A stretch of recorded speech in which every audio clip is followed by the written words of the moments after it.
لله رب العالمين والعاقبة للمتقين ولا عدوان إلا على الظالمين والصلاة والسلام على أشرف الأنبياء والمرسلين نبينا محمد وعلى آله وصحبه أجمعين ومن تبعهم بإحسان إلى يوم الدين.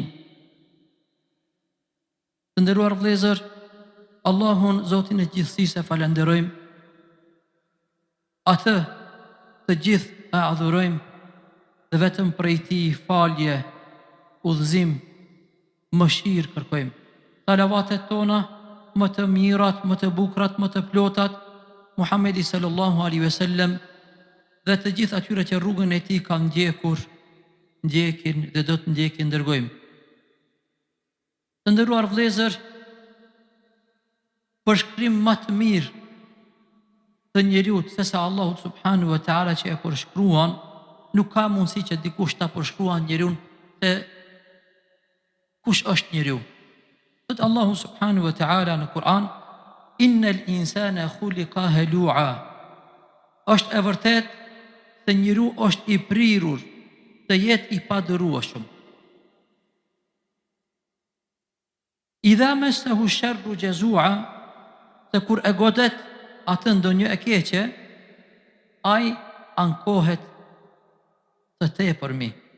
Wa idha massahu al-khairu manu'a, ndërkaq kur e gjen atë ndonjë e mirë, ai bëhet tepër koprac. Illa al-musallun, përveç atyre të cilët falen, e adhurojnë Allahun subhanahu wa taala. Te këta lloji i njerëzimit është diçka tjetër. Janë ata të cilët kur sprovohen janë durimtar, e kur nderohen me mirësitë e Allahut subhanahu wa taala janë falendërues, nuk janë koprac. Të nderuar vëllezër, kjo është ka ndodhen në këto ditë me llojin e njerëzimit që ankohen dhe i tejkalojnë kufit e tyre me ankese. Çka është ndodh? Zeti i madh, e umbytëm, e vdiqëm, e kështu me radhë.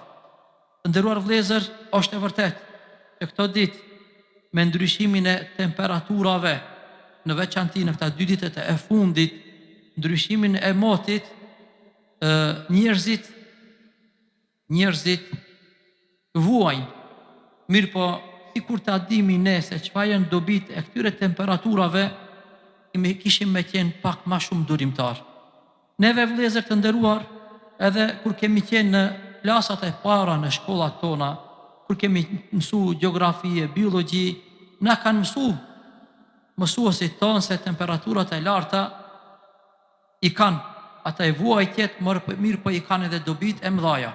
Të gjithë neve vëllezër, edhe se i kemi haru, mirë po i kemi mësu shumë mirë. Po sot e kësaj dite me këta rrjetet sociale, vazhdimsi verës, tregohen këta gjëra. Prej dobive të temperaturave të larta, sikurse në këta ditë, përmes daljes së djersëve, secili trup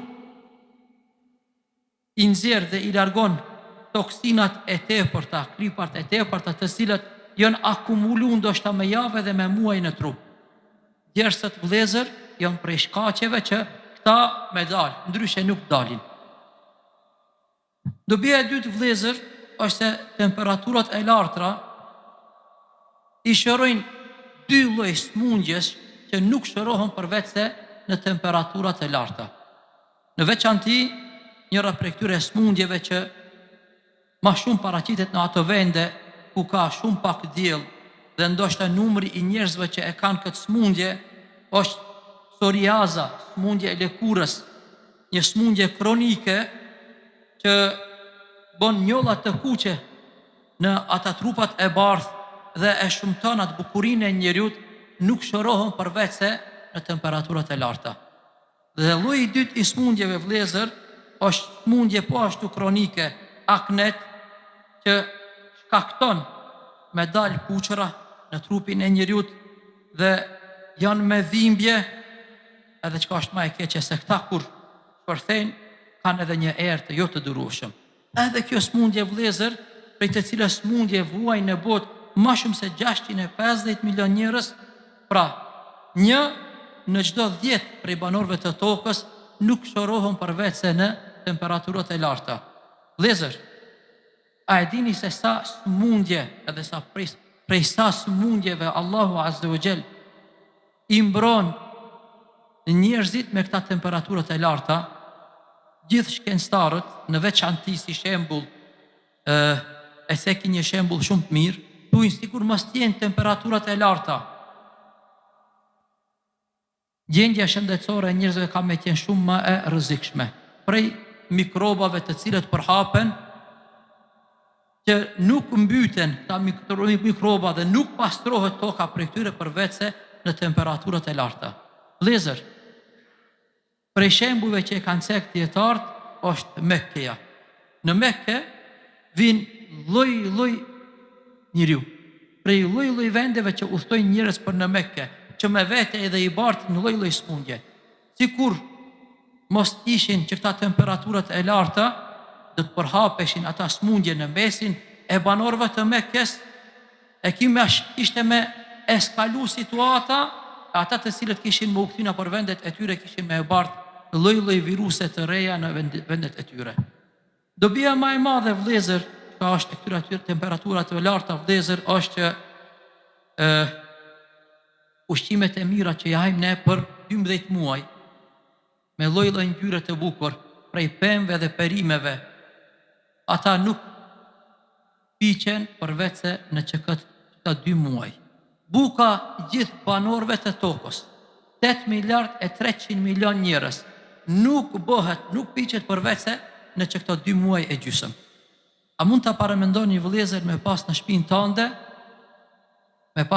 tënde mysafir, dhe ka ardhur koha që me ja dhon atyre ushqimin nuk përgatitet. Pse? Nuk përgatitet se fura nuk nxehet aq sa duhet. Andaj, këtë furën Allahu subhanahu wa taala që e ka kriju me hikmetin e tij, e ka bë për të mirën tonë.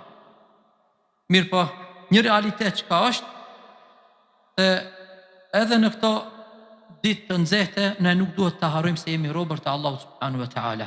Jemi punëtor? Po, duhet me dalë në punë herët, sikur se çdo herë, mirë po, kjo nuk duhet më na pengu neve që me prezantu në xhami.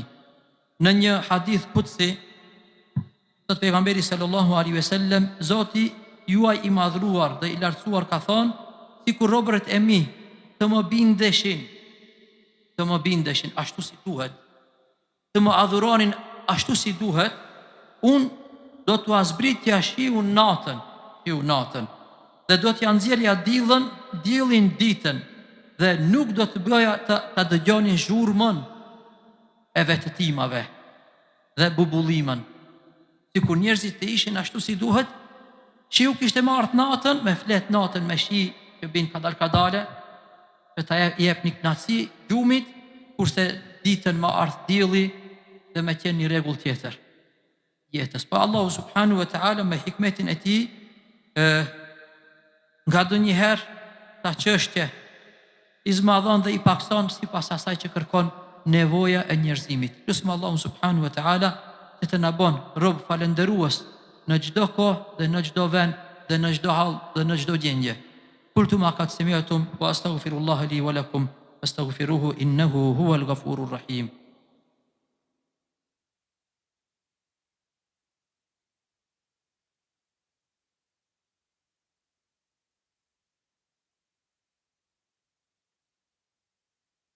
الحمد لله على إحسانه والشكر له على توفيقه وامتنانه وأصلي وأسلم على رسوله الداعي إلى رضوانه.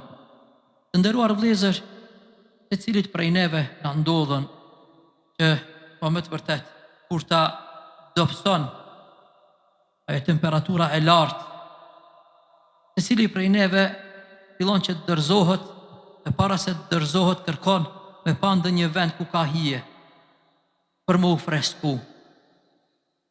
Ta ndihemi të freskum, të relaksum kur him prej një vendi ku ka shumë temperaturë të lartë, ku djeg dielli, në hijen e një drunit të madh, e ndini freski të madhe. Me të vërtet, është një freski që ta përkujton xhenetin. Po vëllezër, pejgamberi sallallahu alaihi wasallam edhe këtë gjë na ka kujtu. Na ka kujtu se ditën e Kiametit, në ata temperaturat e larta, ku dielli ka më afru mbi kokën e secilit prej neve 1 mil kanë thonë dietarët, është parafërsisht 1800 metra. Dikundi do të afrohet dhe nuk do të ketë hije tjetër përveç se hijes që do t'ja bën Allahu subhanahu wa taala besimtarve. Në bazë çkahit, në bazë punëve të mira. Thot pejgamberi sallallahu alaihi wasallam, kullu mri'in fi dhilli sadaqatihi hatta yufsala baina an-nas, secili njeri do të jetë nën hijen e sadakas së tij, lëmoshjes që e ka dhënë në dunjë, derisa të gjykohet mesin e njerëzve. A dini vëllezër sa do të zjas gjykimi? 50.000 vite. Jo 5 vite, jo 50 vite, jo 500 vite, 50.000 vite, se cili prej neve do t'jemi ati. Që këtë hadith, kër e kanë dëgju sahabët vëllezër, nuk ka kalu dit, ju kalon jetën që ju ka mbet, përveç se dikush prej atyre ka dhonë sadaka. Tu kanë qenë muslimanët. Tregohet për Merthet ibn Abi Abdillah, njëni prej djetarve të Egjiptit, sa herë që e kanë dëgju këtë hadithin, pasi që e kanë dëgju këtë hadithin, sa herë që ka ardhur në xhami, ka pru me vete diçka prej sadakas. Pa tjetër diçka me pas në xhep, ose para, ose ka pas ushqim, ose ka pas diçka që njerëzit e morin të varfurit. Dikush i ka thonë pa ushqim mos bjerë se temperaturët e larta i vin era, e ndoshta edhe i përlin teshat.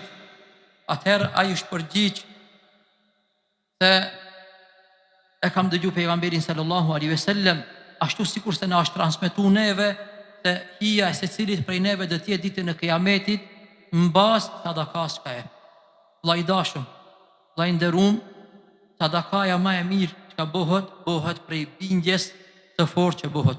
Sot e kina këtë bindje me këtë diell se do të vinë dita, një ditë dielli ka me qenë ende më i fortë mbi kokat tona. Andaj të veprojmë ashtu sikur se kanë bë ata që e kanë dëgju këtë hadith, japim një sadakat mirë. Unë edhe një herë ju përkujtoj se cilin për juve në xhami e kje sadakajnë me dhën ujë i cili paguhet me qëta para që jepet lihen ati ose me parat e antarësisë.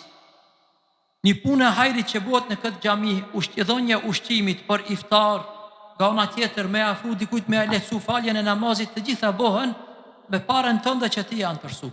Andaj e këshilloj se cilin vëlla që nuk është antarësu, dhe të bën një punë të mirë për atë ditë të vështirë, ditën kur do të afrohet dielli mbi kokën tonë, dhe të antarësohet në këtë xhami, se antarësimi do t'i bën dobi në dunjë dhe në ahiret.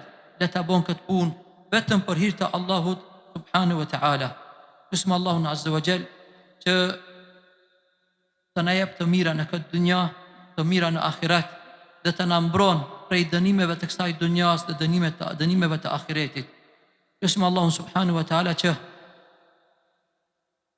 rinin ton Allahu t'i udhëzon, të smurit ton Allahu të shëron, të vdekurit ton Allahu në varë t'i shëron. Varët e tyre bafqe prej bafqe dhe gjennetit t'i ban. Lusim Allahun subhanahu wa ta'ala që të na ndihmon, të na udhëzon, të na forcon, që këta temperaturat të larta t'i kalojmë ashtu si është më e mira dhe më e lehta. Allahumma atina fid dunya hasana wa fil akhirati hasana wa qina adhaban nar. Allahumma inna na'udhu bika min zawali ni'matik wa tahawuli afiyatik wa fujaati niqmatik wa jami'i sakhatik. اللهم صل وسلم وبارك على نبينا محمد وارض اللهم عن الصحابة أجمعين والتابعين ومن تبعهم بإحسان إلى يوم الدين وعنا معهم بجودك وكرمك يا أكرم الأكرمين.